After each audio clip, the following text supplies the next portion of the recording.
Okay guys, I know Star Wars Day has already come and gone this year, but I'm still playing the Lego Star Wars game Skywalker Saga on the Switch 2, and I like it. And I have a question for you guys. Are you familiar with the Witch of Endor? Well, welcome everyone to the Dr. Blue Duck channel, and there might be a few of you out there who actually have seen the 1985 Star Wars movie, Ewoks: The Battle for Endor. I know, it's not super well known. I saw it a few years ago, and I saw it as a kid, and I remember liking it as a kid.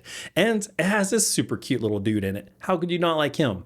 Well, there's a witch in the movie who can actually transform into a raven, and she uses dark sorcery instead of the Force. And no, I'm not talking about the Acolyte series, which is the worst Star Wars series ever, if it should even be called Star Wars. Yeah, and just go ahead and try to debate me on that one below. And we all know in modern literature, ravens often symbolize death and the supernatural, and this witch turns into a raven. So why am I even bringing any of this up? Well, I like Ewoks, and I was reading in 1 Samuel 28, and guess what? There's also a witch of Endor there too. And she's the one who summons Samuel's spirit. Remember Samuel, the dead prophets? Yeah, the Bible is full of some really trippy stuff. Here, both are witches from Endor who live in remote, mysterious settings and involve a king and crisis of power. Both stories show a ruler who is facing instability or threat to his rule, a turning to unusual or forbidden magical help, and a moments where normal authority is breaking down. Now, George Lucas was raised in a Methodist Christian household in Modesto, California, not too far from where I live, which makes me wonder, was he inspired at all by 1 Samuel 28? Now, besides for the Witch of Endor, the Bible mentions Nephilim and fallen angels bearing children with humans, a talking donkey, heavenly hosts, Jacob physically wrestling with God, demons entering pigs, a mysterious hand writing on the wall. It's a book where shepherds become kings, fishermen become apostles, exiles become leaders, and flawed people are chosen repeatedly. Sadly, some people think all that they need to know about the Bible is that God is love.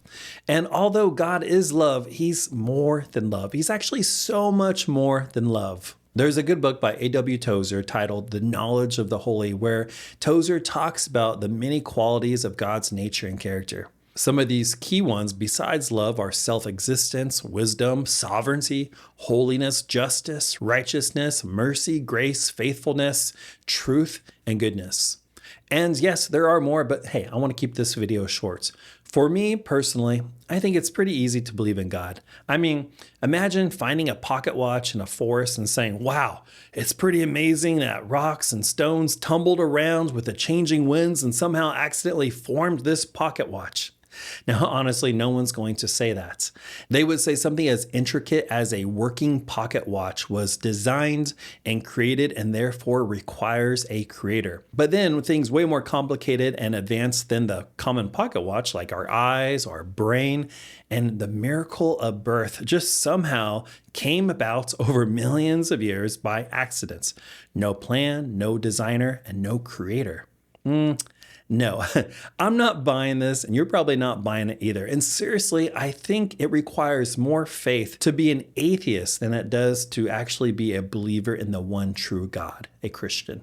Now, as a young boy, I always grew up believing in God, but until this year, I've struggled with one specific attribute of God, and that is his goodness. I mean, I could believe that God was holy and God was sovereign and God was righteous, but it was hard to believe that God was truly good. I know that he's good to other people, but is he really going to be good to me? And I think that's a question that a lot of people ask. Is his goodness applied to me? Because I know I definitely don't deserve his goodness. And unfortunately, we had 3 family deaths this year. And through them all, I've come to understand God's goodness better during this very difficult year. He's really shown me that he is good.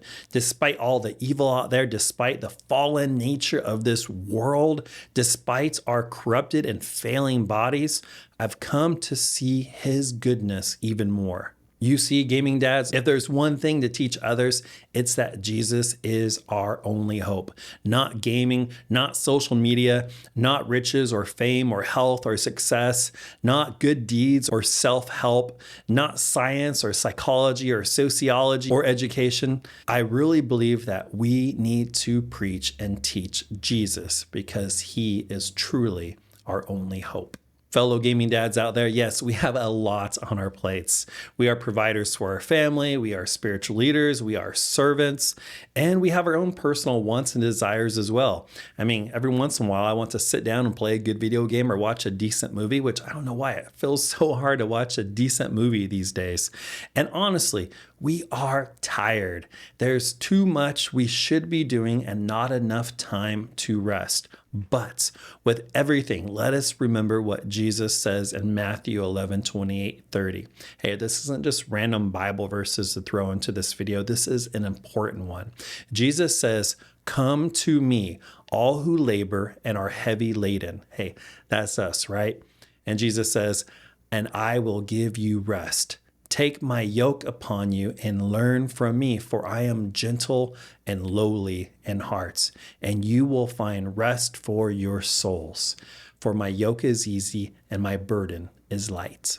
Even though we are dads, we rest in knowing that we are children of the sovereign God who created the entire universe and everything in it. Yeah, that's right. He's our Father.